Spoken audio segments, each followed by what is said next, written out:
everybody, and welcome to Podcasting with Power. I'm Zachary Davis, and that's Jordan Carlson. This is your weekly source for Nintendo news and opinions. Jordan, how are you doing? Oh, I'm doing so good. It's strange, right? Because for the first time since we've started doing this, we skipped a week. We pre-recorded the last episode, which people seem to be liking. Our Smash Bros. People seem to be digging it. I appreciate that. I think it was your headliner. You're like, I was super quick to axe this fighter. You're like, I was. I really wanted to get rid of that motherfucker. But it's strange because I feel like I've played so many things since the last time we spoke. Have you played anything cool in the last 2 weeks? In the last 2 weeks, honestly, I have been working on my setup here in my office for the last little bit here. So I didn't spend as much time playing anything as much as I would have liked to. So I really, coming this weekend though, coming out of the holiday, I took advantage of some of those sales. So there are a couple things I do plan to visit now, but no, it's been just heavy for me setting things up. So that's kind of what I've been up to personally. Sure. Cool. How about you? I of course have been playing a buttload of Hyrule Warriors and Kirby Air Riders. Yes. Some Katamari. Had I picked that up from the library the last time we spoke? I don't think I had. I don't think so, no. The newest Katamari. So I played a little bit of that. I'll admit it's kind of lost. I've lost interest. I haven't touched it in about a week and a half. But those have all been cool. You've heard me talk about Hyrule Warriors and Kirby. I did. So I'm not playing this on Switch because it is a Game Pass Day 1 release. But I've been playing Marvel Cosmic Invasion. Okay. Which is very cool. It's got that like X-Men arcade game like vibe to it. But all the sprites and artwork really kind of scream like Marvel vs. Capcom. And I think like story-wise, it does a really good job of blending kind of that 90s Marvel with like the MCU-ification of Marvel. Okay. Yeah. So it's a lot of characters you're used to seeing right now, but some deep cuts too that are in that main roster, which is cool. Beta Ray Bill, you got a giant horse flying around as Thor. That's cool. So that game's cool. Like I said, on Game Pass, Xbox and PC, but it's on Switch and PlayStation, anywhere else, and it's very cool. But of course, the highlight is at the point of recording this, I've played about 2 hours of Metroid Prime 4 Beyond. Man. And come on, man. It's so far so good. Okay. All right. Yeah. I'm not too deep into it. And I don't want to like crack you open about it just yet. Sure. But I'm actually kind of dying to hear about it. So it kind of sucks. Like I have one question I really want to ask you, but I want to save it. We will get into it. Probably the next episode here. Yeah. When I've had some more time to really play it. But yeah, so far I've played the prologue area. I've gone through and cleared that first main area with a boss battle and all that. That was cool. I have encountered the guy that the internet hates, Miles McKenzie. I'll be real with you, not that bad. Okay. Yeah.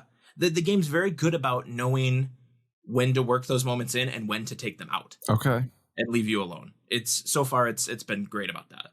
Okay. All right. He has not overstayed his welcome one bit. I like that. Yeah.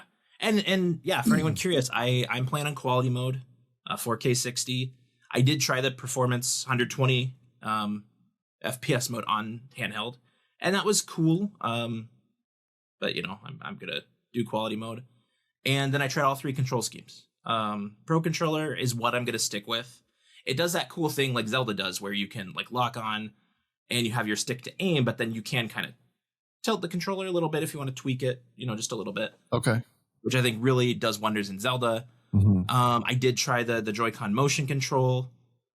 It's the Joy-Con. They're not the Wii. So the pointer is jittery and not great. And then I tried mouse control, which it's not for me, but I get it. I think a lot of people will go that way. Yeah. But I want the traditional controller experience. I have not screwed around with the mouse stuff at all. This is really the first time I think I've like really got into it. Okay. Yeah. Okay. Huh. And it's like I said, it's fine. It's perfectly functional if you want to play it that way. So, yeah. But can definitely recommend it. We'll talk about the reviews and how the internet feels about it in a little bit here. But first, let's knock out some housekeeping before we get to that part of the show. Podcasting with Power is an independent podcast made by the two of us, and your support goes a long way. You can watch PWP on YouTube and Spotify, or listen on Apple, Spotify, or anywhere else you get your podcasts. Wherever you are, we'd really appreciate it if you would follow, like, comment on, or review the show. You can also keep up with us on Instagram, TikTok, Blue Sky, and more at Pod with Power. We post show updates, clips, and anything else we think you might find interesting, so check that out and help support the show. Jordan, I have 4 news stories for you this week. This first one looks like a doozy, but I promise we're not going to spend that much time on it. Okay. Because this one hit like right before Thanksgiving. Okay. So I was like, by the time we get to this next episode, like it's going to kind of be old news, but whatever. Story number 1. Hyrule Warriors Age of Imprisonment Update 1.0.2 patch notes. New quests, weapons, and battles added. This is by Liam Doolin at Nintendo Life. Earlier, last month, Nintendo detailed a new free update for Hyrule Warriors Age of Imprisonment. This update for the Zelda-themed Muso is now officially available on the Switch 2. Nintendo has shared the official patch notes on its website, and it highlights the all-new features, including new quests, weapons, new sync strikes, and battles, and also details various improved features and fixed issues, which should make the overall experience more enjoyable. And then, of course, this article goes through all of the patch notes, which we are not going to do, but I will talk about the new features added. So we've got new quests. Multiple challenges and quests were added as an element of clearing the main game. New vicious enemies for bokoblins and sludge-like likes now appear. Fuse attacks like Boko Rapid Spin that are performed using materials from vicious bokoblins will be incredibly powered up compared to past materials. They've also added some new weapons, including the Long Sword of Light, my mistake, a special longsword that Rauru granted the protection of the Power of Light 2, and the High Guard Spear, a spear issued to the bravest warriors serving the King of Hyrule. You can get these by clearing the battles that were added in this update. You've got some new sync strikes. You can work with the Flux constructs now, and then they've added 3 new battles called Eve of the Final Confrontation, In Search of Pose, and The Struggle for Ash Swamp. And yeah, like I mentioned, there are a bunch of fixes and things there. Have you tried Hyrule Warriors yet? I have not. Okay. I have not. I like that it looks like they're still, adding to it and kind of taking some feedback and working on it. I'm a little surprised it's so soon, and I'm a little surprised that we don't have any DLC announced for this game yet. The past 2 games did both have paid DLC. Yeah. So I don't know if that's a thing we're going to get here. It's kind of weird, right? Because the story, like, we know where it bookends. We obviously know how it ends. Right. You can't really add any content after that. So I don't know what DLC would look like. No, I don't either. But I mean, like, I just kind of hope that, and tell me if I'm wrong, because again, I have not hardly played these games. Have they really branched outside of, and I know they've come outside of Dynasty Warriors quite a bit, but like, have they really started to really branch out to get the Zelda flavor, like outside of the bones? Like, is there potential to build this into something more than what it was when they first did it, or maybe the last? Definitely. So this is, you're right. It kind of has that skeleton of a Dynasty Warriors, but it's all Zelda all the time. Mm-hmm. Like, and you do have your characters that we know, like Rauru and Sonia and Zelda and Ganondorf. But I think all of the other playable characters are all new creations. They're different. Zora and Goron and Rito, like, they're all new, and you could do stories with them, I guess. Like, they're kind of the leaders of their respective tribes and warriors and things like that. You could do a lot with that if you wanted to. I don't know how interesting that would be, but yeah, it's not really for branching outside of these characters that we haven't been introduced to. It's just like, I wonder like how far we could take this, like how much more we could dive into the canon story that we already have. Like, I wonder so much about like where we could possibly take that and what DLC they could do. And I think that's when they would start pulling me in. But in all fairness, I should probably give it a shot before I think too hard about what they should do in the future, Sure. Do you foresee them doing another one of these games before another mainline Zelda comes out? I hope not, honestly. I don't think so, because I feel like we gave them all the gasoline they needed to make this one. Like, what else? Sure. You know, like if they don't cover everything from the last game, what more is there to do? Yeah, I don't. The only way they could do it is to do another one like the first one, where it's just kind of grabbing things from all over. Yeah. But I don't. You're right. I mean, we've done that, so I don't know.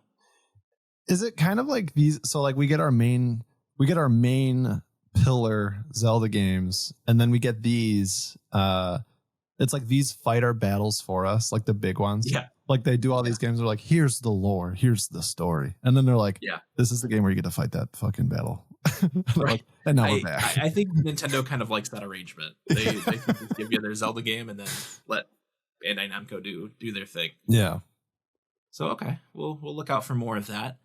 Story number 2 is actually a collection of Pokemon stories that have come out since we last recorded. So I'll just start with the first one of these. Is the Pokemon Cafe's new Mega Dimension menu teasing some returning legendaries? This is by Jim Norman at Nintendo Life. If you've been paying attention to the recent trailers for Pokemon Legends ZA's Mega Dimension DLC, you'll no doubt know that donuts have a pretty big role to play in the dimension hopping. What did you expect? It's Pokemon. The Pokemon Cafe's new menu looks set to bring these sweet treats into the real world, and it also might be teasing a pair of legendary Pokemon who will make their return in the DLC. Yep, we live in a world where Pokemon spoilers can come from anywhere, even donuts. All right, skipping all this editorializing.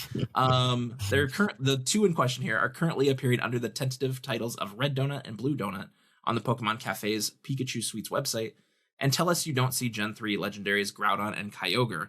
There, of course, will be a photo up on the video version of our podcast here. These 2 donuts will appear in Tokyo's Pikachu Suite store from December 10th for 550 yen. The accompanying item description teases the donuts are inspired by the special donuts that appear in the paid add-on content Pokemon Legends ZA Mega Dimension. They look like some kind of Pokemon. Then they've got a Hoopa drink that you can get as well. That looks incredible. So, I know it does. Doesn't it? And those donuts, man, there's something about them. I know, but I don't know, man. They're like, they look familiar, don't they? And I'm like looking at these donuts, like, okay. Well, so yeah, for the audio listeners out there, they are stylized after Groudon and Kyogre, who of course were the cover athletes of Pokemon Ruby and Sapphire back in the day.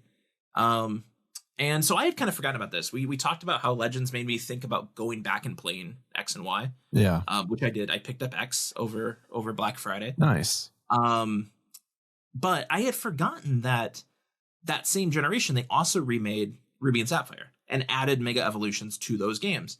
And one of the things they did is they gave primal forms to Groudon and Kyogre, and they kind of worked the same way as Mega Evolution.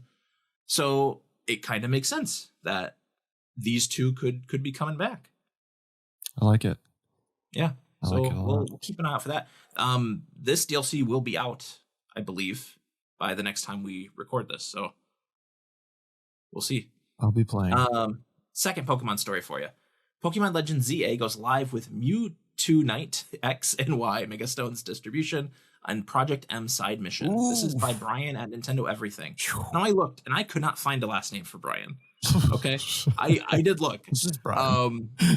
Pokemon Legends ZA has just started a new distribution which provides Mewtwo Night X and Mewtwo Night Y Megastones plus access to a new Project M side mission. You'll want to head over to Mystery Gift and select the Receive via Internet option. Things can start from there, but keep in mind that you'll need to have completed the main story for the event to begin. Here's some information about the side mission. Once the player receives the Megastones from Mewtwo, Mewtwo's extra side mission will become available. It appears heading into Lysander Cafe and venturing into the deepest areas of Lysander Labs, which may cause some systems to reactivate in response to the Megastones, and beating the side mission will allow you to add the legendary Pokemon Mewtwo to your team. A lot of typos in that write-up that I did not notice the first time. You really did well. You did well. So this is now the second mystery gift mission we've received. And obviously Mewtwo's a doozy. You know, we're old Pokemon fans. Oh yeah. I'm stoked. Yeah. 100%. You're going back for this? Oh yeah. I was going back anyway, but seeing the photo, oof. Yeah. Yeah, I know. I'm in. You got me. And you get both Mega Stones, so you get both Mega Forms if you want to.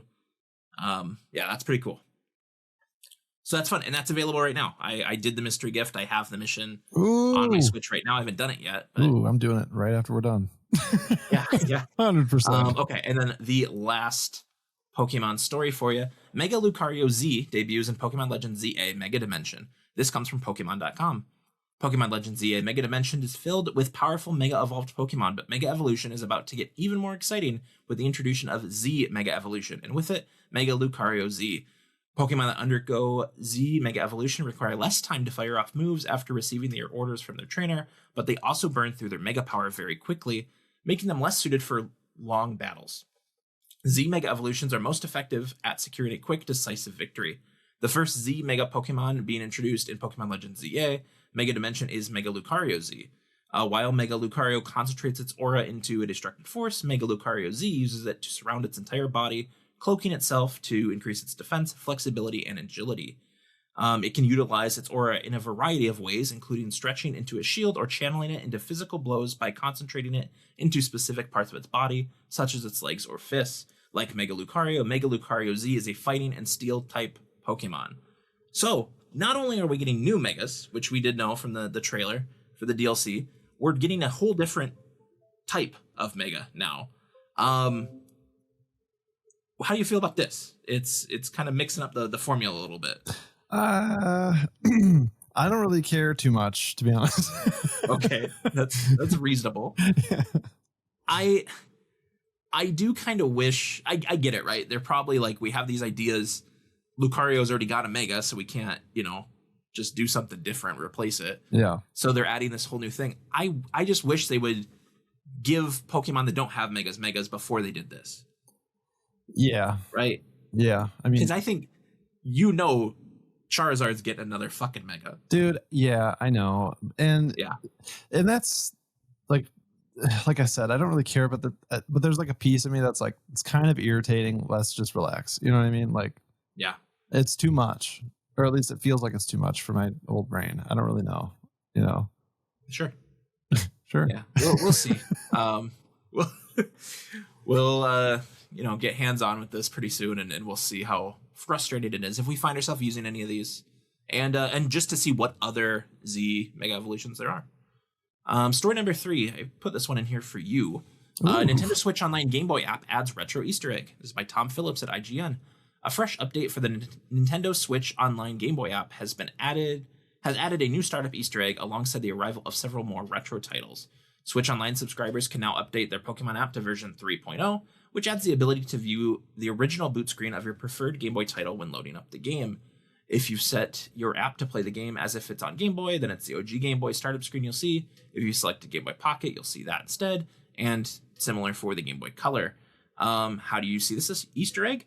It's as easy as holding the left control stick on your Switch console when loading the app. This is the way that it works on the Game Boy Advance app and the GameCube startup as well. And this comes with the update that just came out recently, which added Bionic Commando and Kid Icarus of Myths and Monsters to the Game Boy app. Also Battletoads and Ninja Gaiden 2 to the NES, which is pretty cool.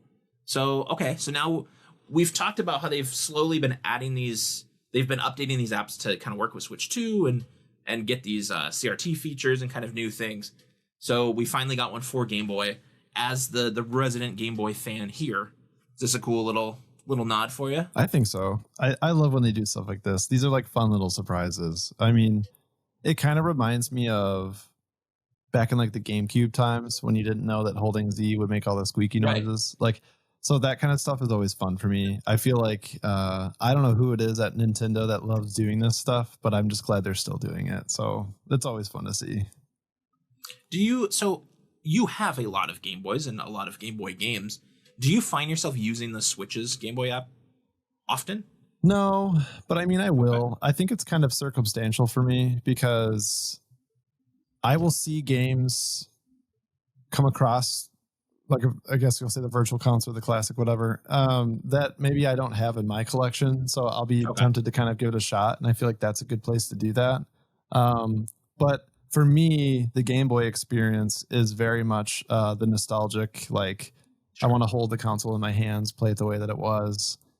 And, whether or not that's through like a modded device or the OEM hardware, which I typically go to, or even something like the Analog Pocket, like that's how I like to play them. It's just that small handheld thing. So I usually seek out something as close to home as possible.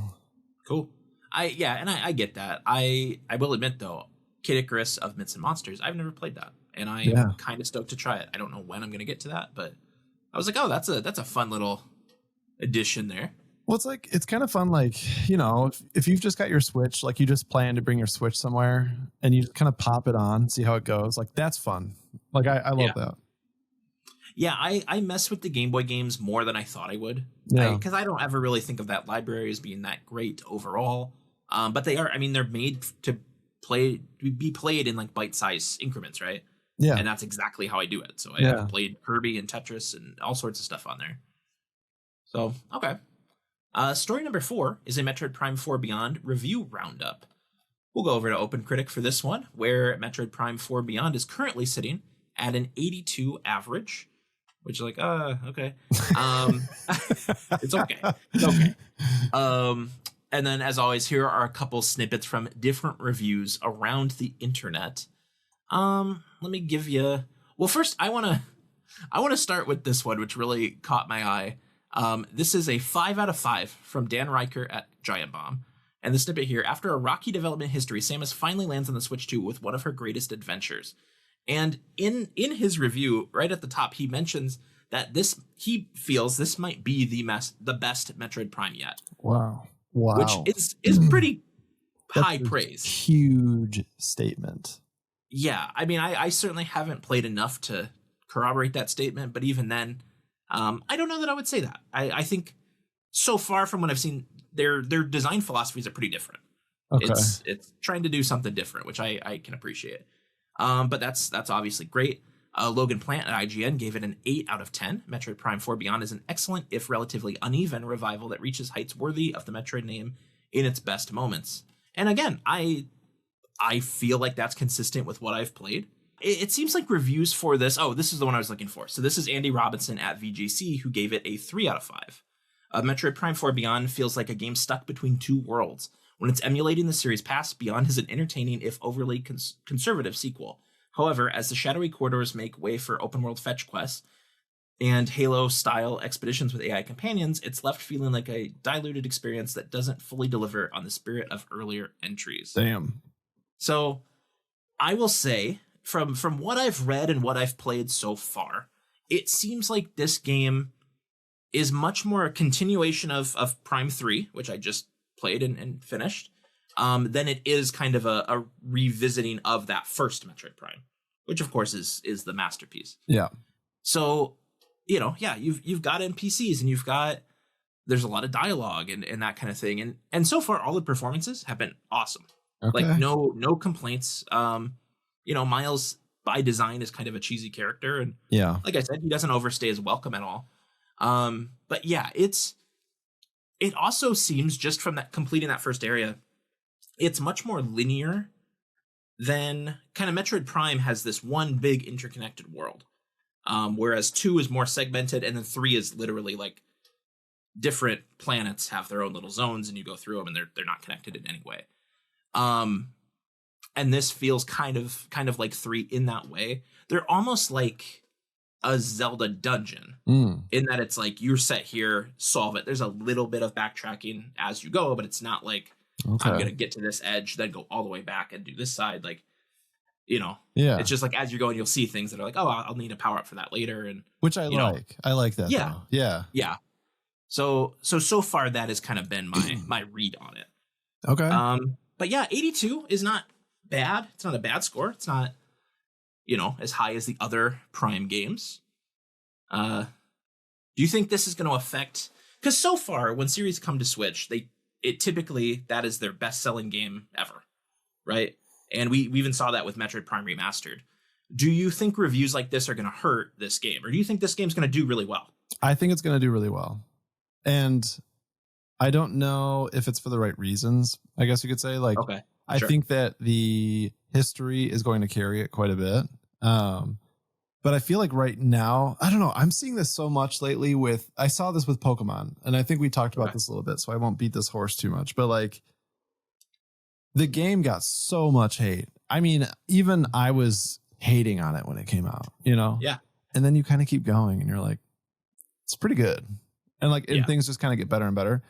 I wonder if it will start off in a way, because like, to be honest with you, I have not seen a ton of reviews for it outside of what we're talking about now. And I think that it could go a way where it gets a lot of praise and then it gets much worse where we go, oh man, what happened with that?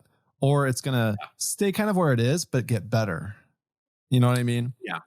And I kind of wonder where it's going to go. But I think right now, so many people are going to buy this game because people have wanted it for quite a bit of time.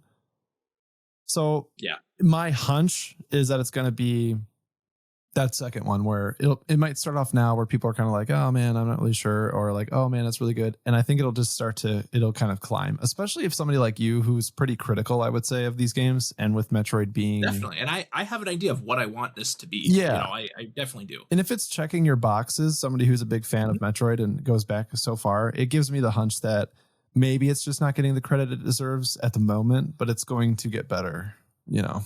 Yeah, absolutely. I mean, it's not a high bar to be the best-selling Metroid game of all time. So we'll see if it gets there. But yeah, I think you're right. There's a curiosity. This game was announced 8 years ago. Like, you know, people have been waiting for it. It's obviously on Switch 1 and 2, which helps. I want to talk to most of the reviews, I think all of the reviews that we mentioned, are specifically about the Switch 2 version. I have found a couple outlets that have talked about the Switch 1, and generally they're all kind of the same, that the game runs well, you know, obviously at a lower resolution, but does, you know, have a solid 60, you know, frame rate and all that. And so it seems like that is a viable way to play it if you don't have a Switch 2 yet, which is cool. Yeah, I like that. But yeah, we'll talk more about Metroid Prime after we spend a little more time with it. But it's very new right now.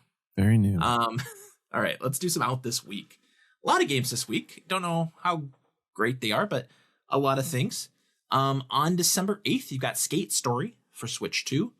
On December 9th, we have Farming Simulator Signature Edition for Switch 2, as well as Ultimate Sheep Raccoon for Switch 1. I know you've been looking forward to this one.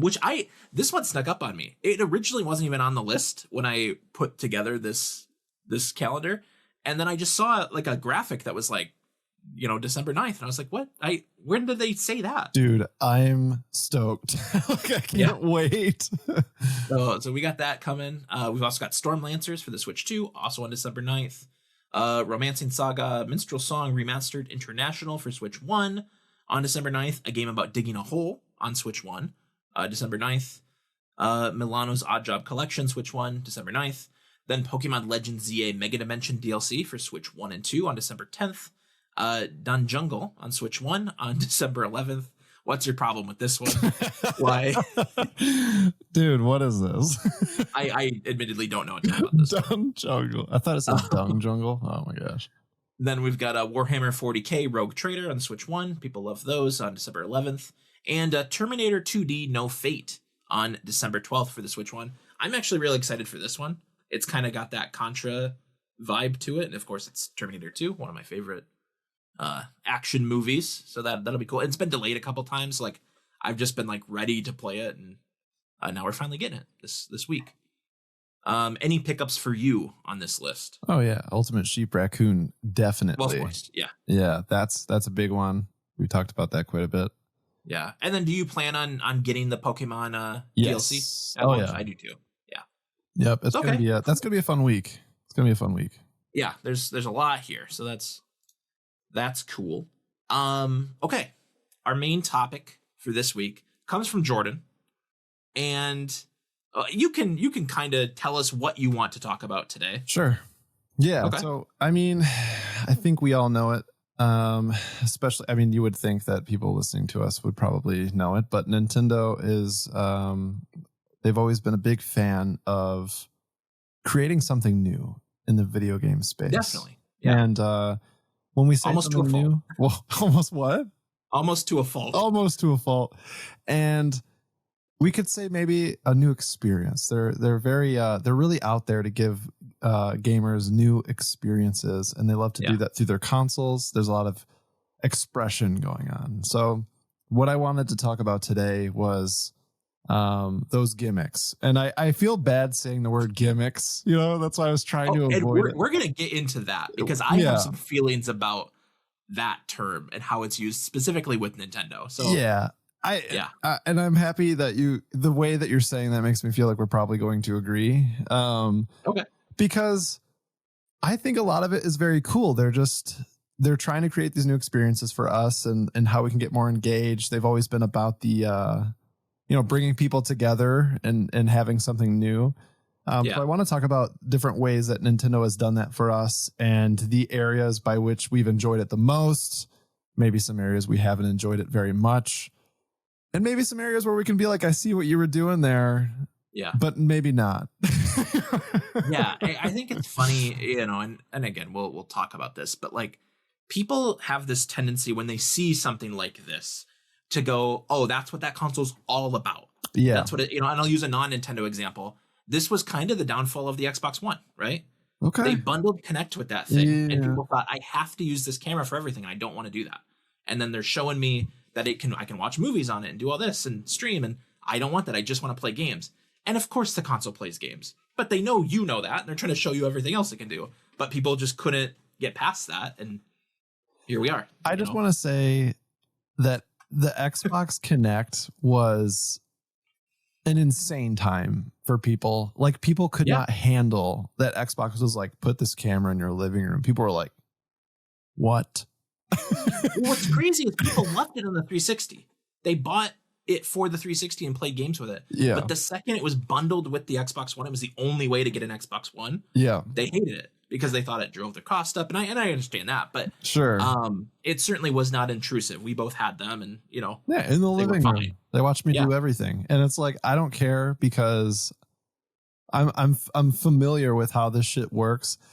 And like these same people probably have a webcam on their computer. You know what I mean? Like, of course. Like relax. Oh my God. So that was such a funny time, I think, because we started to see like other pieces of technology make it into the homes of normal everyday people. And they were like, what is going on? It was so nice to just get home and walk into like the room it was in and just be like Xbox on. Dude. Like that was so nice. I know. And you can make that work now with a Google Home and things like that. But I miss that actually. Now that you say that, I cannot believe you just turn on a weird memory for me. Actually, it was great. Pause and volume and all that stuff. It was great. Record. Yeah, because like I said, I do have my Google Home set up with it, but it doesn't. The integration doesn't go as deep as it did with Connect. Yeah. So that's a bummer. So I have put together a list of 20 of probably Nintendo's most well-known gimmicks over the years. Ooh. And as kind of a refresher, but also I just want to ask you, and then I'll chime in too as we go. Do these work for you? Do you like this? Do you not like this? Do you hate this? Mm-hmm. There's going to be some of all three, I think, on here. So Are you cool with this? I'm cool with this. Exercise? I like this idea. I'm ready. Let's go. All right. Number 1, Rob on the NES. Very cool. Robotic operating buddy. Very cool. You like cool. Rob? I do like Rob. I think Rob's cool. Obviously, in practice, there's not a ton of utility for Rob. No. But I think it's a fun idea, and it ultimately is kind of what saved gaming. It got Nintendo's into toy stores, which is what they wanted, and the rest is history. Okay. 2, the Zapper and Super Scope from the NES and SNES. The Zapper, yes, I did like it. And I think, though, if I'm being fair, it's probably pure nostalgia goggles for that one. But I did have a lot of fun with Duck Hunt. Super Scope, also very cool. Yeah. Effectively the same technology. Yeah, effectively the same technology, but I didn't have as many fond memories of it. But I would say both are very cool. Yeah. Yeah. I definitely, and I've never used a Super Scope, but I like the Zapper. I like arcade games like that. The kind of, shooter. So having that as a home experience is very cool. Yeah. So I'm a fan of the Zapper. Number 3, the link cable from the Game Boy and Game Boy Advance. Love. Yeah.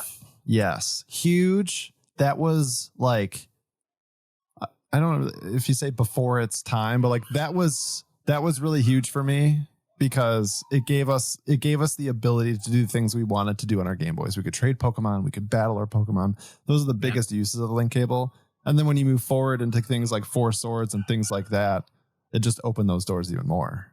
It's funny because I can't think of the Game Boy without the link cable, and we had one right away, and I don't know why. But those are the only 2 games I used it with, right? Like Pokemon and then Four Swords. Like, yeah, for the most part. When you put it like that, though, it kind of takes away some of the mystique. Of course. I mean, there definitely were other Game Boy games that did it, but like the likelihood that you're going to have the same racing game on Game Boy that I have, like that just didn't really happen too often. Yeah. Be around people. And then the DS came out and we were like, oh, fuck, we can do this without the cable. Right. The next one's also on Game Boy. This is the Game Boy camera. Ooh, I still love the Game Boy camera. Oh, man, am I going to love all these things? No.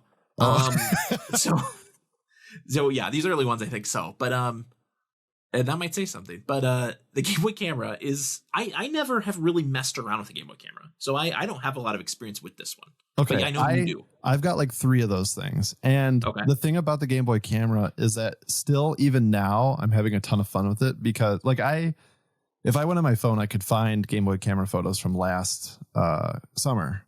So what I would do is, because things like the Analog Pocket exist that give you those OLED screens and things like that.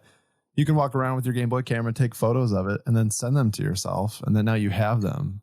Okay. And like I don't know if you recall, probably not, but randomly I would post those on like my Instagram stories and stuff of like cars and just cool stuff I've seen. And like there's companies now, and I think I've mentioned this on another episode, but there's a company 2-Bit Boy.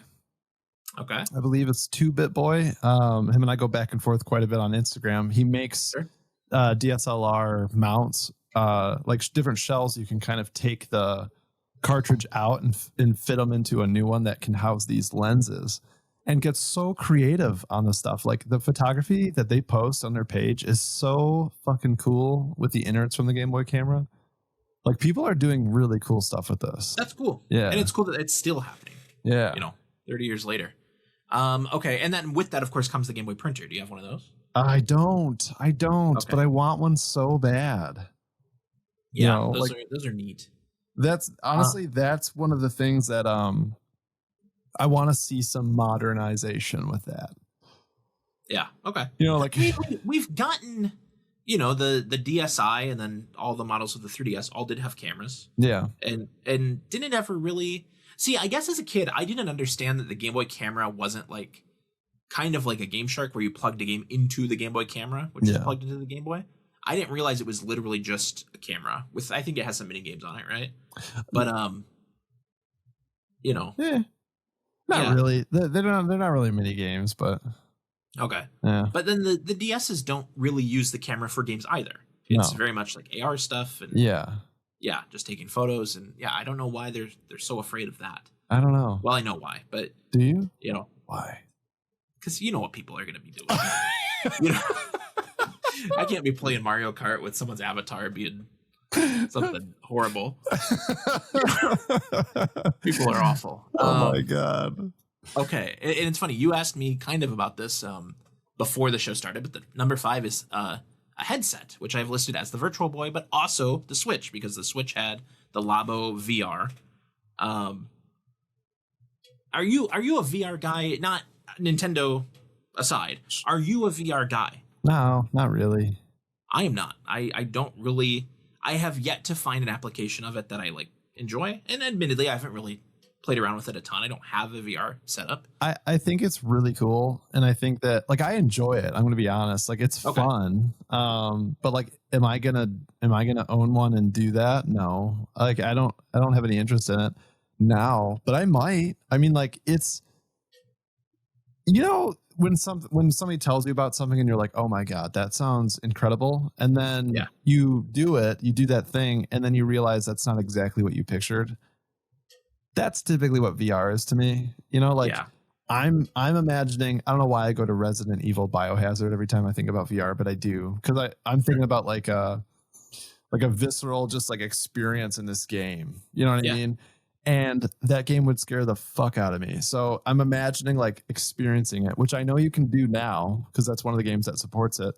Yeah. But it's still not as perfect and seamless as I would kind of expect it to be. Okay. And when it is, I think I would explore that space. But as we stand right now, there's not enough support for what I'm interested in doing.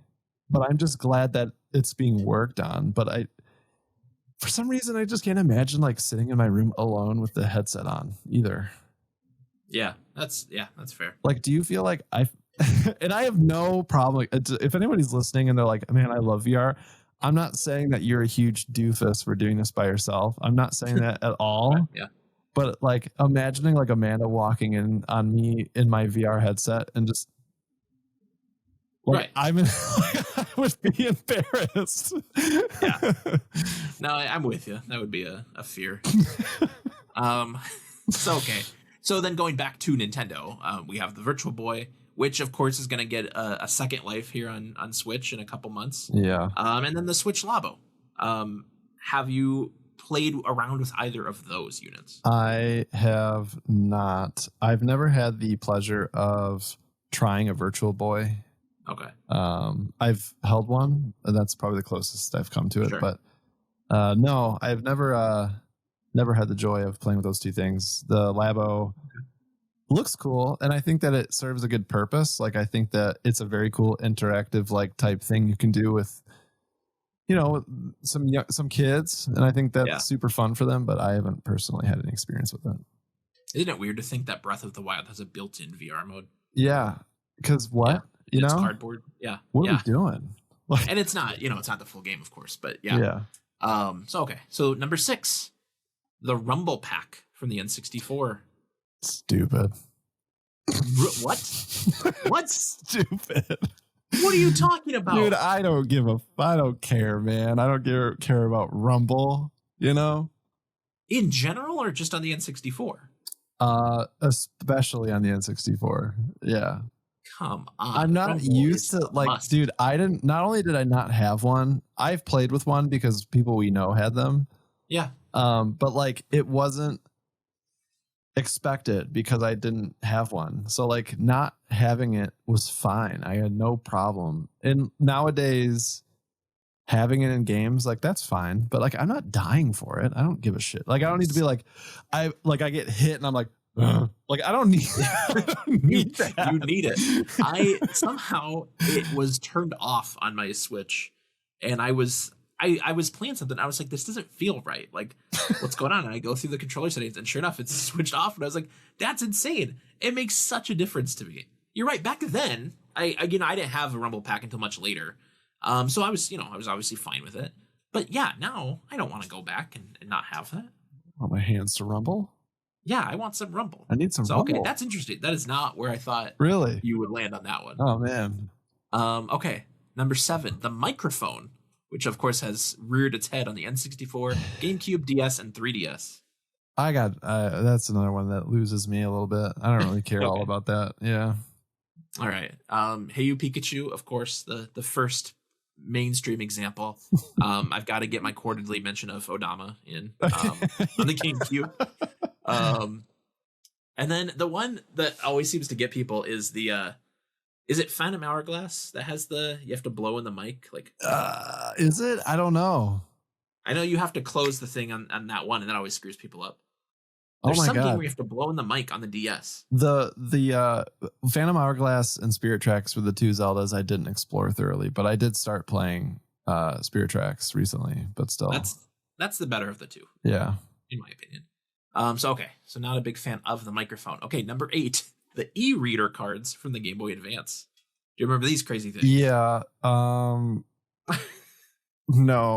Come on. Those. Now, and I'm only going to mention this because I feel like you probably won't bring it up for the 3DS, the AR.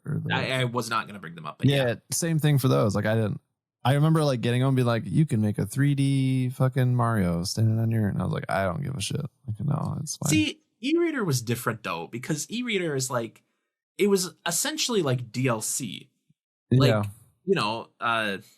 Super Mario Advance, the Mario 3 one, had extra levels that you could buy a pack of these cards, and then you're playing extra new Mario 3 levels. Don't make me buy cards. All right. I hate cards except for Pokemon. They did it with Pokemon too. There was a whole I actually have a drawer full of those things. Pretty sure, Yeah. Okay. Wireless controllers, which of course first really broke onto the scene with the GameCube, the Wavebird. Yeah, big, okay. Big. No rumble in that bad boy. No rumble. Did the Wavebird have rumble? I don't remember. The Wavebird. I don't know if it does. Didn't it? I gotta Google. I thought that was Wavebird. Maybe not. Game. Cube. Rumble. No, it lacks rumble functionality. What? Okay. I mean, it makes sense. It's a battery thing, but okay. Well, yeah, obviously, I think it'd be hard to imagine playing games without wireless controllers now, unless I absolutely have to.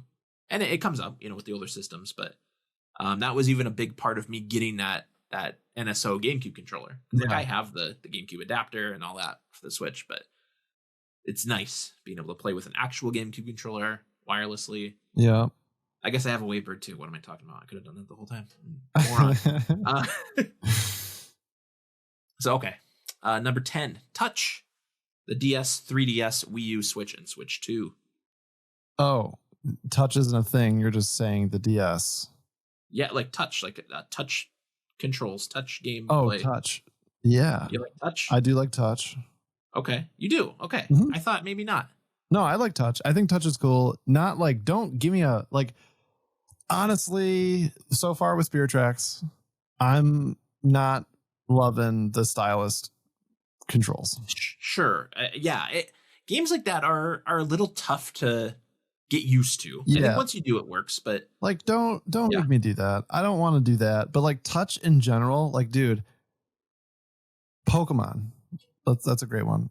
Pokemon on the 3DS, really anywhere where when I'm battling, I can just touch the screen and pick the moves. Oh yeah. Just I love that. I love that so much. It feels so natural. I love that shit. And I'm saying, like, when it comes to like games and Touch, if it makes sense or if it's a fun game, but don't give me like outrageous controls with it. Like the stylus thing, I hate that shit. But no, Touch in general, if used appropriately, I think is very cool and fun. I think they were able to make some cool things work with it. Like, I've talked about Metroid Prime Hunters, which I revisited recently. That's a cool one. I mean, it's a first-person shooter on the DS, and you play it one-handed with the stylus, and that's how you aim and jump and all that stuff. And yeah, it's amazing how well that works. But it does. I mean, okay. Also on the DS and the 3DS, we've got dual screens. Dual screens, love dual screens.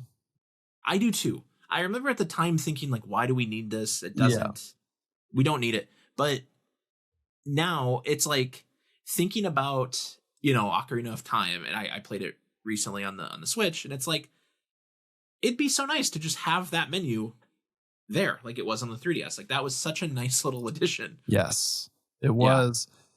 And I mean, I was going to talk about this a little bit when I was going to go through a couple of things, but like, we've talked extensively when we were rating. I think it was when we were talking about like the game for some of these systems. Yeah. And when we talked about the Wii U and what was that collection called? Can't remember, with Mario. Nintendo Land. Nintendo Land. Like that stuff. Like, dude, that was so cool. I want more of that. I want that. And I know we harped on it in that episode, but like, I want more of that so bad with the dual screen and the multiplayer. Like that stuff. That's the appropriate use for some of these gimmicks in hard air quotes. Yeah. Like, I love that stuff. And I actually have the second screen of the Wii U as a separate entry here. But yeah, you're right. In a lot of ways, it works similarly to how the DS worked. And and to the point where they had DS games on the virtual console on the Wii U, which was awesome. Yeah, like when you'd open up the DS and you'd see that title screen span across to like really largely vertical. Yeah. That was so cool, man. Like, I loved that. Yeah. No, they really sold me on that. And that was one I was not into the idea of. Okay, here we go. gyro controls, Wii, 3DS, Wii U, Switch, and Switch 2. Big into it. Yeah. I mentioned the subtle way that like Metroid can use it in Zelda. And you dial it in. When used that way, it's great. And you don't even realize like how helpful it is. I think initially, like because it's so natural feeling when you do it. Yeah. Like because you're aiming because you're used to using the control stick, but then you're like it's otherworldly. You'll just tilt and you're like, oh, there we are, and we've arrived at the point. Like I think Splatoon was the biggest aha moment with that for me. Was when I was like, this is it right here with the gyro, honestly for me I think it's 3D Zelda. Like once you've played all of those remakes, we talked about Ocarina of Time but also Majora's Mask, Wind Waker, and Twilight Princess, like going back to an older version of those games is it's a little strange sometimes when you take the slingshot out for the first time and you're like, oh, I actually have to move the stick. Move this. Like yeah. So I do like gyro controls when they're used correctly. I like that you see a lot of Switch ports use them. I think Doom on the Switch has that option, and that stuff like that's cool. Okay, also on the Wii and the Wii U, and I guess kind of the Switch, IR, so the pointer. So I know this is not everybody's favorite. No, I hate playing with the Joy-Con. I think this is why I hated ARM so much. I did not care for it. I understand that IR transcends this like use case, I guess. Sure. But no, I don't care for this too much. On the Wii, was the Wii IR? Yeah, it was. Yeah. And I think the Wii, that's my problem. I mentioned, the Joy-Con stuff with Metroid. The pointer is not what it was in the Wii because it doesn't have an actual IR sensor bar. Yeah. And I even like Skyward Sword, like the movement stuff feels good. But then, the second you have to point something at the screen, it gets a little wonky. Yeah. So as far as the use case for the Joy-Con, though, no, I didn't care for that. I didn't like that very much. Okay. Well, yeah, the Joy-Con have that weird, like the camera. Remember in 1-2 Switch, you had to like chomp and like. Yeah. Yeah. I liked 1-2 Switch though. Overall, that was fine, but yeah. When IR worked well, I think it did. I played plenty of shooters on the Wii and that stuff. Like, I think they could make it work, but it wasn't always the best. And now, as we see games ported without it, I think shows that we needed it. Yeah. Okay, number 14, balance board, Wii and Wii U. Boy, come on. I don't know, man. I think that shit sucked. Like, I'm a balance board guy. You totally were. You were like a Wii Fit guy, dude. I remember. Yeah. I mean, we were like, weren't you tracking it too? You were like, yep. You had like the sweatbands. I had the pedometer that Wii Fit you had. I got that. Didn't you have the sweatbands and stuff too? I don't think I have any Wii Fit sweatbands. No. I know they're out there, but I don't have them. I remember you were a big advocate of the Wii board. Yeah. I think it's, but this is one of those things that like, I like it. Like, I think it's a cool, I'm glad they tried it. You know what I mean? Yeah. It's just, it was pretty dumb, but like at the same time though, like good for you for thinking of that. Sure. You know? Okay. Okay. How about 3D on the 3DS? Specifically the 3D. Man, I tried to like this. And no. There is one game I thought it looked really good on, and that's Luigi's Mansion Dark Moon. I thought they used it in a cool way in Mario 3D Land. Like, there was stuff that you kind of couldn't see and do without it.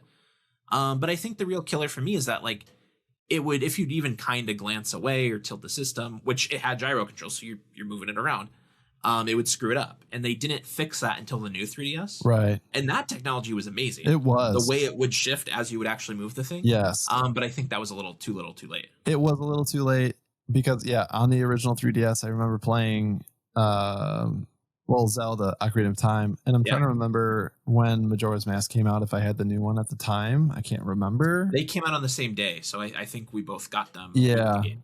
Yeah. And I remember being blown away at how much better it was. But by that point, I'd already kind of moved on from the 3D of trying to make the 3D work. Exactly. But like, we had read though about how much better it was. So I gave it a shot. I was just like, I don't need this though. But like, it was cool. I just didn't need it. And I had a bad experience when it first came out. So I let it go. I know. I wish it had come out that way, because I think stuff like Star Fox 64 3D would have, would have really worked. But again, that's when you're moving all around and it's hard to keep track of. Oh, yeah. Okay, Street Pass on the 3DS. You ever mess around with Street Pass? Dude. The amount of friends I have on Nintendo because of Street Pass is wild. Yeah. It was cool. It was a cool technology. I think about Street Pass every time I go to Ramshorn. Of course. Yeah. Every time, because we would always like some of the waiters we were friends with, and like and then just the high school population just passing people with their 3DS, because we had ours all the time, everywhere. Oh yeah. And I liked Street Pass. I thought that was cool. Honestly, I wish they'd bring something like that back, even if it was like if our Nintendo app, if we allowed it to have our location all the time. Sure. It'd be cool if you passed other people with the Nintendo app, that something could happen. Like, I like that. Yeah. I think that's cool. Yeah, no, I'm with you. I think it's a cool technology that I'm bummed is gone. I didn't list it here, but in kind of the same way, the Miiverse is kind of another social thing. And I guess they didn't really pioneer that, but no, which is why I didn't put it here. But yeah, I miss Miiverse. I do too. I think that was fun. And I mean, I remember like sharing doodles with everybody on there. Yep. And that kind of made its way into Splatoon, and then it lived in Splatoon forever. But like in Splatville or wherever the fuck. Yeah. And Mario Maker had the drawing. Mario Maker did too, yeah. But I mean, I liked that. I liked the Miiverse. That was a fun, weird Nintendo Facebook for a while, which was definitely hilarious. Kind of in that same era, we've got Amiibo.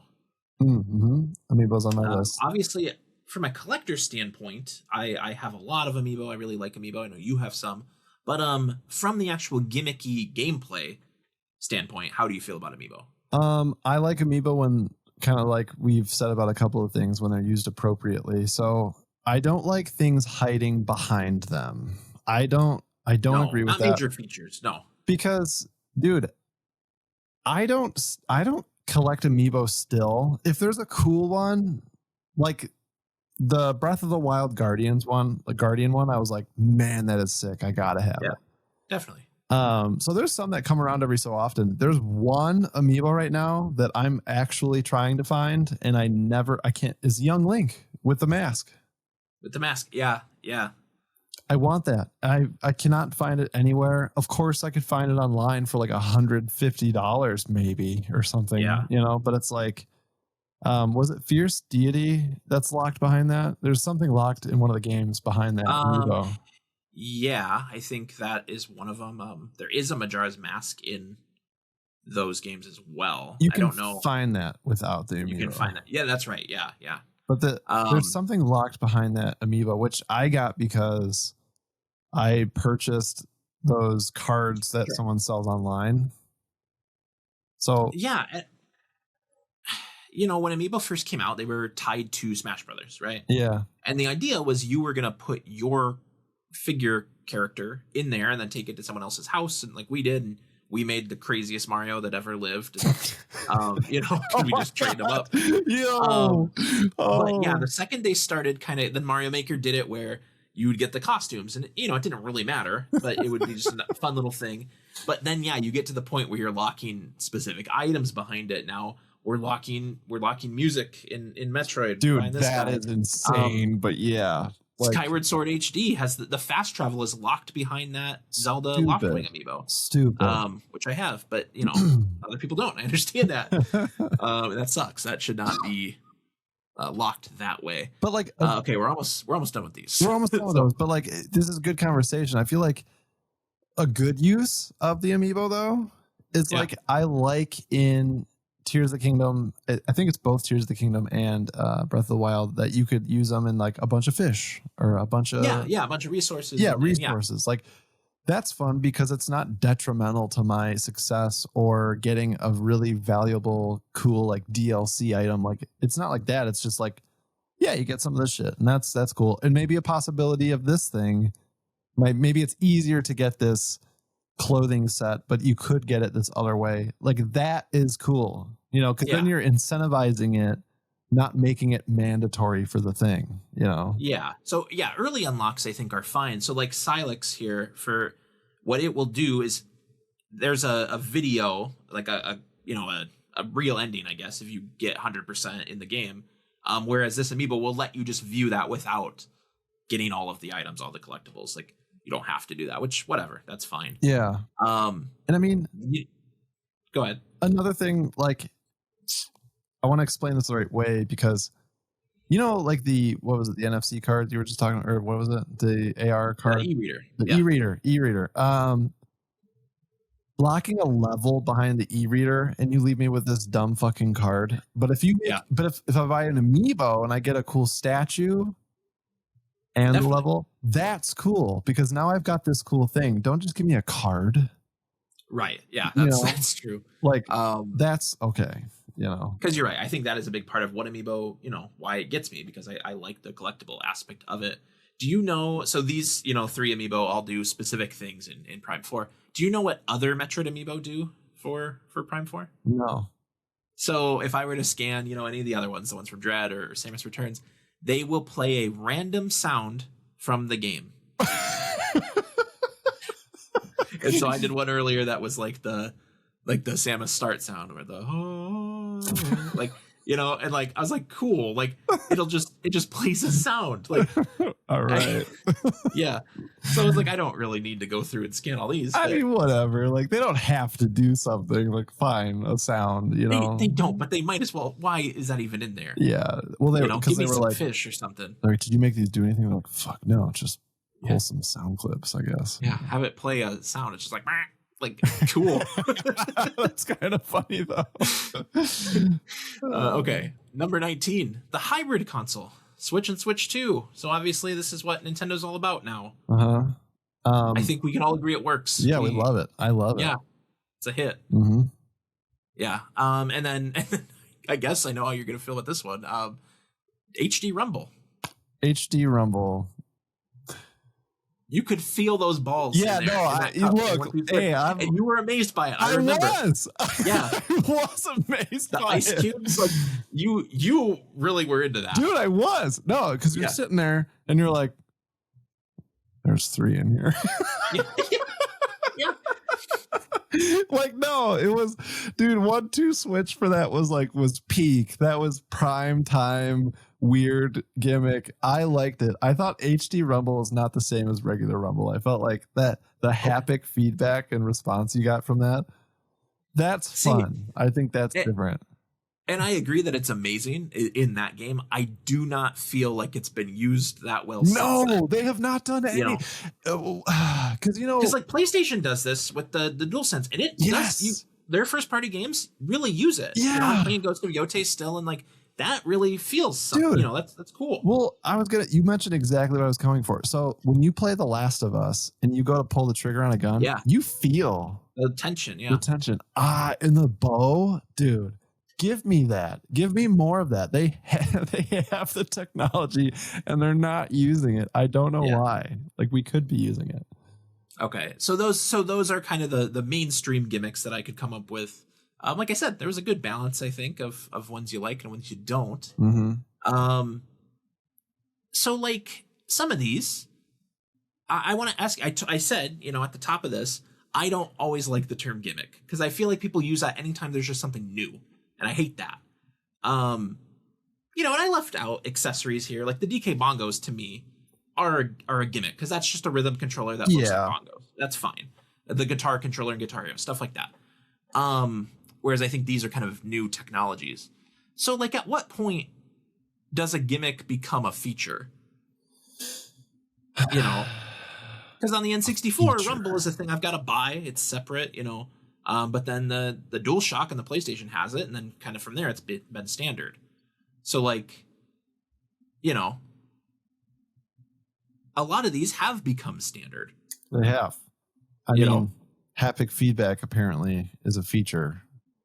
Yeah, but even gyro controls, like, you know, the PlayStation has that as well. Like the DualSense has gyro aiming, and you know, So you kind of see these things live on. It bums me out when people still like touch controls. You know, again, the DualSense kind of has its own version of that. Mm-hmm. The Steam Deck has a touchscreen, right? Am I wrong in thinking? The which? The Steam Deck? Yeah. Right? It's a touchscreen, yeah. just like the Switch. Yeah. Yeah. Like I think a lot of these features that people kind of write off, that the anti-Nintendo people kind of write off, I feel like are becoming pretty mainstream. I have two that you didn't mention that I want to ask you about. Yeah, go for it. I'm curious. The Nintendo Power Glove. Okay, so I've never used a Power Glove. I've never played a game with a Power Glove. I don't imagine it would be a great experience, but I don't know. I want one, you know. I think with a lot of these things we've talked about with haptics and with like motion and things, I think it could be cool, right? Oh, man, you're like, but just a glove with an NES controller on it. I'm like, I don't really need that. I want to like, can you imagine playing like a game with it and you're like, yeah. Come on, I don't, but like it was notoriously bad when I was okay. I mean, for the chances of us both experiencing the Nintendo Power Glove are pretty slim. Like, you know. Yeah. So I haven't either, and I had to read a little bit about it, and it was notoriously bad, but still, like, people liked it. Okay. You know, people liked it, but I would love to see. So isn't it interesting? Do you think it's interesting at all that they go, give them the Virtual Boy again, instead of something like the Power Glove where maybe they could use it, because we're using motion controls now. Like it's coming back. Why isn't that the item that they brought back? You know, I don't know. I cannot reason with you why they brought the Virtual Boy back for Nintendo Classics. I cannot believe it. No, like, it's been months and I still can't rationalize it. Like, we have the NES. Just give us a Power Glove and we'll try to play we'll try to use a Power Glove to play NES games. That's fun. And then be like, hey, and guess what, guys? You can use it for new shit too. And then like, this is what it does and blah, blah, blah. I'd be like, whoa, what a cool thing to bring back. That's kind of dumb, but also fun. Not the Virtual Boy where I will spend like 4 minutes playing the real games and then be like, all right, nice. It's on the shelf. It's going to go back there. You're going to see it in a future episode. It's just going to be back there forever. That'll be cool. I'll be one with it on. We should show up with them on. We'll be able to see anything, but can we put this like a screen in it and like, I don't know. Yeah, I guess. Yeah. What is that thing that's like the Power Glove? It's also on the NES, that it's on the floor. It's like a DDR dance mat. And it's got buttons. What is that called? I don't know. Let's see. The Advantage is like the joystick, which I love. That's cool. Yes. I just saw one of those recently. You did? Dude. Yeah. I am so angry when the NES Classic came out, they sold a small one. Oh, really? Yeah. And I can't find it anywhere. I almost had it and I wish I would have got it. NES Weir floor pad is what I'm going to Google. Yeah. Floor pad. Power pad. Power pad.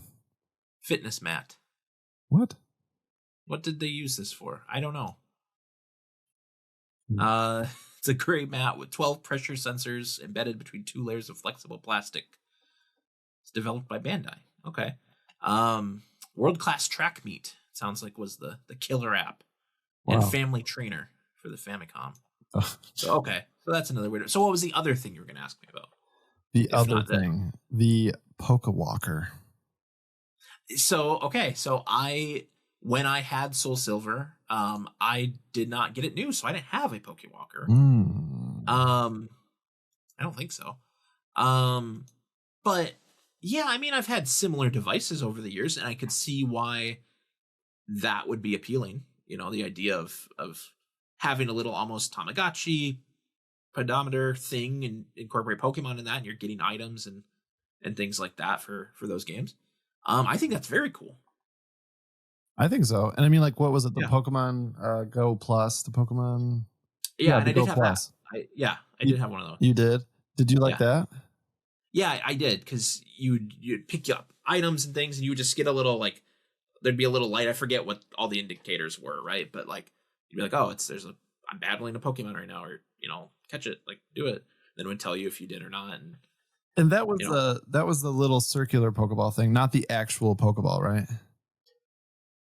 Yeah, correct. I never had that thing. Okay, I wanted the little Pokeball, but at the same time, I was like, functionally, I don't need this at all, but like I want it, and I never bought it, thank God, actually, but I did want it. Yeah, mine was like a little wrist device. It almost looked like when you drop a pin, on a map, but it was the Pokeball color. That's pretty cool. Yeah, I have it somewhere. I don't know. Who knows? And I think you named everything else on my list here. Dual screen. Yeah. I mean, you mentioned the AR cards and stuff like that. Okay, so you before I completely, took things over, you had a route idea for the gimmick. So I kind of want to hear where you wanted to go with that. Well, I want to know, before we move into the next piece, what was your favorite one of what we've talked about? Of what we've talked about. Yeah. Like, you want to go top 3? I mean, yeah, because like there's difference, right? There's like favorite at the time, and then there's the ones I can't imagine without now. No, that's fair. Let's make this easier on ourselves, because I know we're shooting from the hip on this. Like, let's not say that it's top 3. Like, this is my number 1, but like, let's just say, what are 3 of your favorite ones? Let's just do that. Let's do that. Okay, I think immediately I want to throw out gyro controls. I love that. I love when games offer that. I think it's always been pretty good, even going back to the Wii. I think that element of the Wii was always pretty solid. And yeah, I love gyro controls. Beyond that, I really like the dual screen. And if we want to lump second screen of the Wii U into that, like, okay, I've always, like I said, initially the DS, I was like, that's not going to work. And then I got a DS very early on and immediately got it, and I love that experience. And I wish there was some way to do something like that on the Switch. And who knows, maybe someday there will be. And then what would my other one be? It's not going to be Rumble, because apparently that's no good. It can be Rumble. I'm not going to judge. No, I mean, it probably is the hybrid console thing, which I think has only, I obviously played my Switch both docked and handheld, but I feel like I'm really taking advantage of that now with the Switch 2, because I think I just enjoy the form factor handheld so much more than I did the Switch 1. Yeah, I think that's just phenomenal, and I hope Nintendo doesn't try to go away from that. Okay. What about you? Very similar. I have to also say gyro, because it has added so much to games like we've been talking about. And I can't imagine not having that now. I want that. Sure. And then for my other ones, though, I want to give the Game Boy camera a shout, because that is just incredible. And what a cool little piece of hardware that has made its way so far from when it was invented, Yeah. Oh, yeah. And then I want to say, see, my instinct is dual screen. Sure. Because honestly, it's mostly the DS, just because I think that there's so much that can be done there. And especially recently too, like, we haven't talked about it too much, but I know every so often we'll kind of bring up those other devices that I like to kind of collect and configure. Yeah. They very recently came out with another one that supported the dual screen, and it's very cool. And just kind of seeing how people are bringing that into the 2020s, and what you can do with it. I would love for Nintendo to kind of explore that idea again and see like what we could do with that. So I'm going to go with the dual screen, I guess, for the last one. So very similar list, but I got to give the Game Boy camera the. And I get it. That is cool. Just wasn't my experience. Yeah. Okay. Yeah, I agree. And if you're, listening and watching, let us know in the comments what your favorite Nintendo gimmicks or features have been over the years that they've kind of pioneered. It's funny because it's so easy to come up with them for Nintendo. How many can you come up with for PlayStation or Xbox? Not a lot. Not that they haven't, they've definitely made cool hardware and done cool things, but pioneering stuff, no. Dual analog. I'll give PlayStation that. That's obviously a big one. The balls. The motion, what was that called? Move? PlayStation Move. Yeah. Okay. I never really played with the balls. I feel like they did a pretty good job before anybody else did. So that was post Wii. So that did come after the Wii. It did, but yeah. But what you could do with it, because the Wii was very much nunchuck, Wii, point the Wii at the bar. You're right. The Move, you could do dual stuff. There's an actual camera, and yeah. Yeah. So I mean, as far as I feel like they did that the best first. Xbox was like, fuck it, dude. Let's do this Connect, and we'll seek you out by your heat. Let's go. But I mean, no, because I think the industry really honed in on the camera, and they were like, what can we make these guys do in their living room? And the Wii was like, we can do a lot more than this and probably bring more to the table as far as the family games are concerned. Yeah. Where I feel like Xbox and PlayStation, they were like, make them dance and do a lot of poses, and I think we'll call it good, Do some sports. Well, and I think the thing to note too is, Nintendo went all in. Yeah. Whereas those are, those aren't the main ways to play on a 360 or a PS3. That's what we all thought. Yeah. Okay. So what is the rest of your gimmick conversation you would like to have here? Well, I want to talk about what you would do next. So if you were sitting in the hot seat at Nintendo and you were going, this is where I see us going. This is the next thing. This is what we should do. It doesn't have to be the next thing. I don't want to phrase like that, actually. It's more this is where we're going. Where would you take it? Do you have any ideas? If you were big brain sitting down going, this is what I think we could do. I think this would do well. Or if it's just, this is my favorite thing, what would you design if you were either in the hot seat or if you got to choose and, make the choices, make the call? Kind of where would you go with a gimmick or a design? What would you do? So it's hard, right? Because they've done so many things. It feels hard to come up with something original that they haven't actually tried. But okay. So I remember I used to kind of imagine this Wii experience where you used two Wii remotes, not a Wii remote and a nunchuck, two Wii remotes. You had two pointers, kind of a dual wield situation. And a balance board that you use to kind of shift your weight for movement, right? And that's what I wanted. I wanted a first-person shooter that used that, and you could have independent, aiming. Wow. And then you kind of controlled the movement by shifting your weight. Now, I think as we're 20 years beyond that, what if you did all that with VR? And you kind of already have that, right? I would love to see Nintendo, and they won't do this because it's such expensive technology, but you don't necessarily need to have a Wii balance board and two Wii remotes and a Labo headset. But I would like to see Nintendo's real attempt at VR, because I do think they can bring something to it that others can't. And I know that's not maybe the most original idea, but I don't know. I feel like it is the one technology they don't really mess with, besides that little bit of Labo we got. Yeah. And honestly, I kind of agree. If I was making a real, taking a real stab at where I think they would go next, that was kind of where I was going to go as well. Because the thing is, like you said, the Labo, they've already experimented with it. That's kind of what got me looking back at the Labo with the gimmicks. Because we've touched it. And like you mentioned earlier, Zelda offered it, which was super weird to do. And it's almost like they're thinking about it. So like if I had to take a guess, I think we are headed in that direction.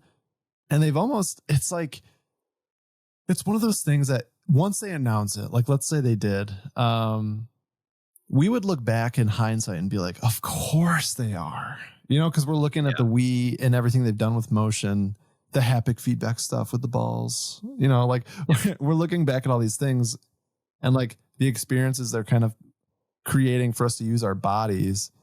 Now, of course, they would kind of go after that VR thing where they can put the game in front of you and make it more of an immersive experience in that way, because they've already given us the immersive experience for the rest of our body, you know? Right. So like, I do think that that's the direction they're going to head into.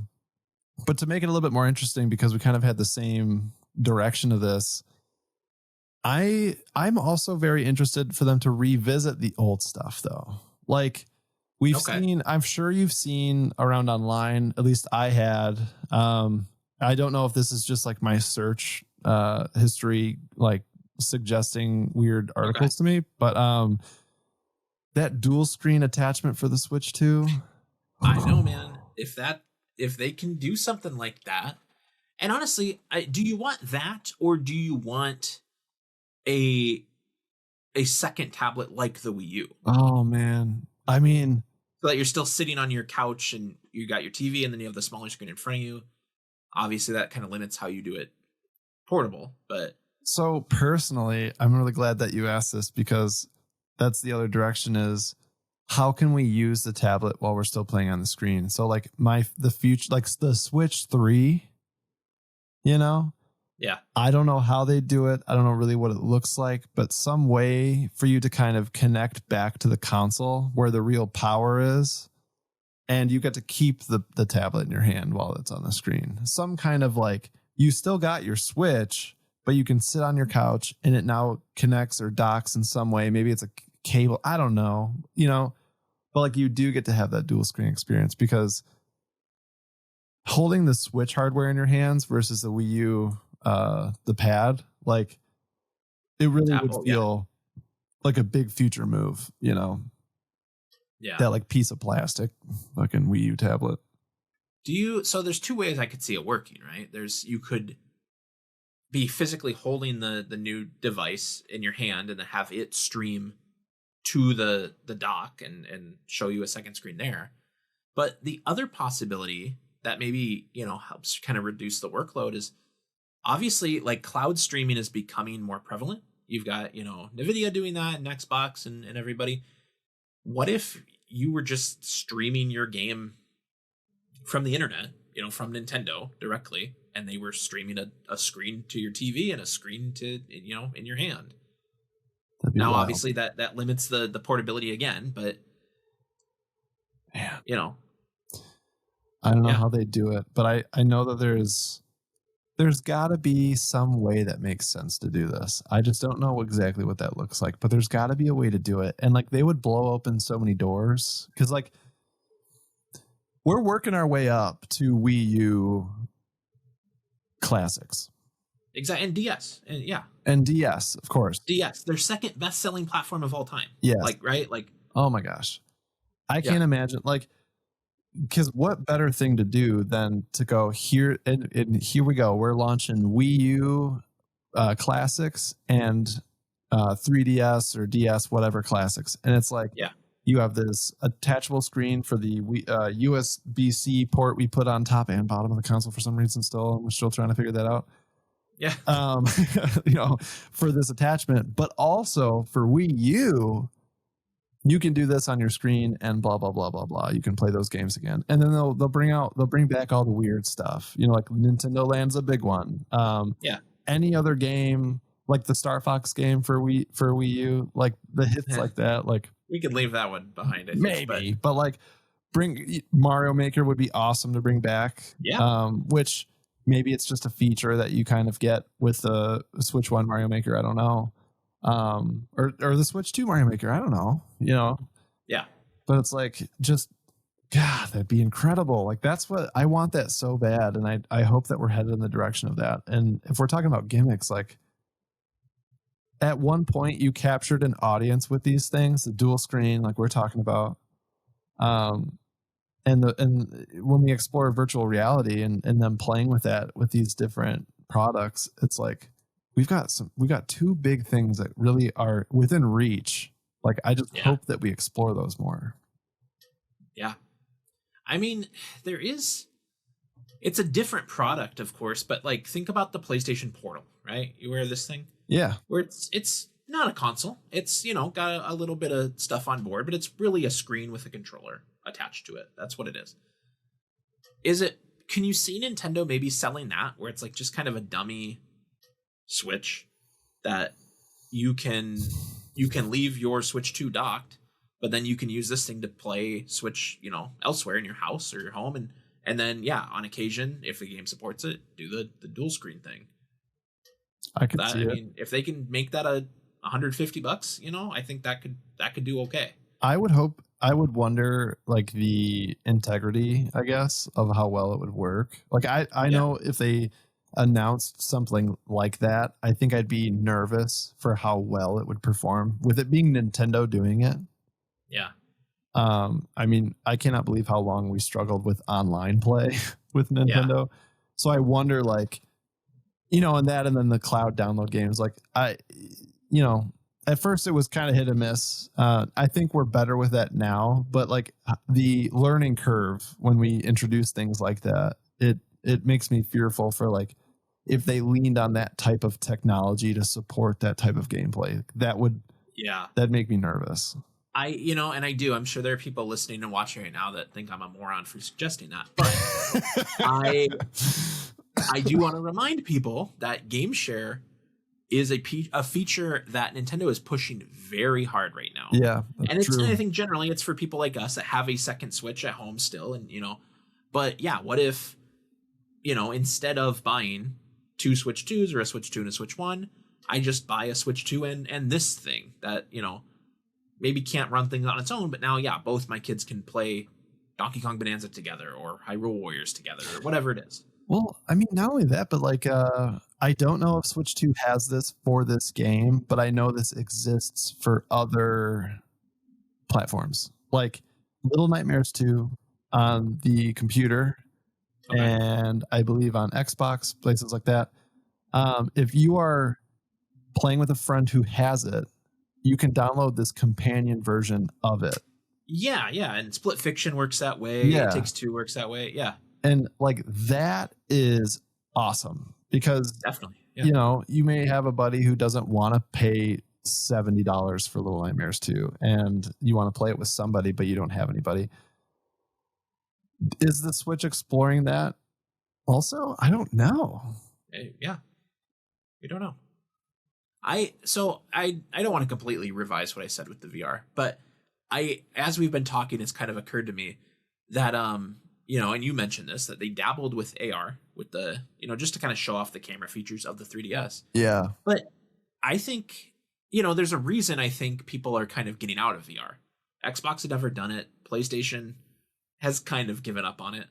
Obviously Valve just announced a new headset, so it's still, going strong, but AR, I think for Nintendo in particular, could work. Like imagine sitting around with your buddies and you're playing an AR Mario Party where the mini games are in front of you, right? Like, oh man, in your living room, on your table, whatever it is, and you're just watching, them run around this pizza or something. Like, they love doing stuff like that. Like, you love pizza. Like, I think that's what Nintendo could bring to AR and VR. It's just that I think there's this push, for games to be so real, and people want that. And I think there's a place for that. You could absolutely have Metroid Prime in VR if you wanted to. But I think the stuff like that, the cartoony, stylized experiences that Nintendo is so good at, like you see a lot of those take off. Like the Squanch games, like what's that? Trover Saves the Universe and Accounting Plus and like stuff like that. Like people like these kind of goofy, cartoony, Rick and Morty-esque games. Yeah.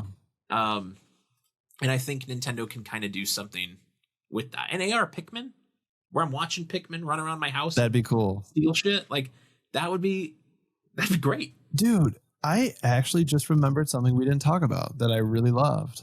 What's that? The Mario Kart remote controls. Yeah. So that was, the other place I wanted to take this. They've already kind of experimented with this, with their biggest franchise. And dude, you know, that was awesome. Like that is. I never got to play it. It looks very cool. So I never got to play it either, but I did. I got to play it, but I never got to like spend a lot of time. So sure, somebody I worked with brought their kids to the office, and they set that up around our office. That's cool. And the kid was just in our cafeteria with like the headset on, or not the headset on. I'm sorry, was just watching the TV. Yeah, and was playing it, and like because I had been at my desk, working, and I'm like, what the fuck? Like these, the cars are going around. And then, I wandered into the cafeteria eventually and saw the kid playing, and I was like, dude, because I had seen it. So I knew what it was when I saw it. Yeah. But like I didn't know where I didn't know I was gonna get to see it like going on the TV. And it's so cool. Like if I had the space to facilitate that, oh man, I'd buy those for sure. Like, God, dude. More of that. That is like such a Nintendo thing to do, and it's so cool, Yeah, no, they nailed it. I think that's kind of all I got. I think there's a lot of room in the AR space specifically for them to do stuff. Obviously, Pokemon Go and to a lesser extent Pikmin Bloom are successes for a reason. People like seeing these things in their space. And you just mentioned Mario Kart. I think applied correctly, you can, an AR Animal Crossing, dude, that'd be cool. That'd be cool. You're paying Tom Nook bills in real life. Oh man, it's close to home. Yeah, they're just raiding your real house now. They're like, no, that's all good. You need more bells. I need your bells. Yeah. So I don't know. Did you have where else you wanted to go with this today? No, not really. I think we touched a lot of it. I'm really curious if we missed anything. Well, hopefully people will let us know if we missed anything. I hope so. In the comments, we always appreciate some good comments. Let us know what gimmicks you enjoyed, from the decades of Nintendo's history here, and what you'd like to see going forward. If it's something we suggested or maybe something else entirely, we'd love to hear about it. So you can do that on all of our channels, wherever you get the show, Spotify, Apple, YouTube, etc. But until next time, I'm Zachary Davis, and that's Jordan Carlson, and we're out. Bye. Bye.